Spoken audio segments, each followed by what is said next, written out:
people who don't know anything about the film, how would you summarise what it's all about?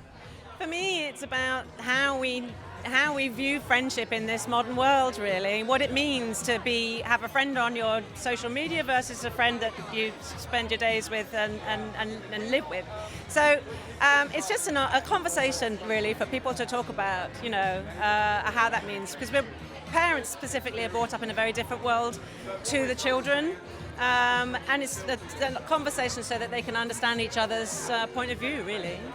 It's obviously not quite Black Mirror, but it does sort of like go into, what technology means in the modern world. So do you think there's a message in that sense about kind of, what we need to be careful of in some way?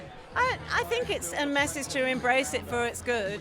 And yes, there are certain areas you need to be careful of, but let's find out what works well for this. And because it's not going away, so it's just finding out what works well. And to stop those, ridiculous parent conversations that I spend all my time, get off your phone, yet I'm looking at my phone at the same time. We are all guilty.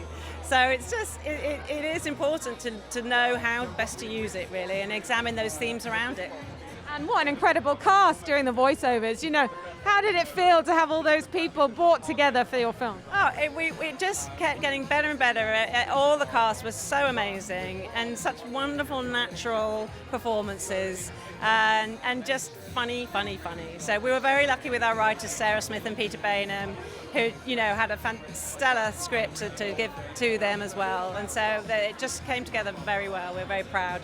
In terms of the look and feel, what was it like kind of developing the artwork and getting it to look just how you wanted? Yeah, well, I think we had an amazing design team in Aurelian Bredal, who is a fantastic, mainly animation designer, and then Nathan Crowley, who comes from live action world, who's an incredible designer. And the two together just work so well.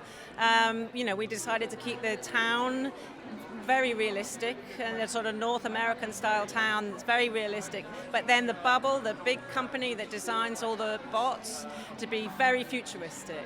And so the blend of the two was really, really a joy to do.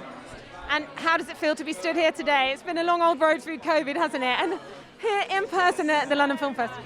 Just so nice to see faces rather than screens. I mean, phew. Amazing, lovely to speak to you. Thanks so much. Enjoy. Cheers.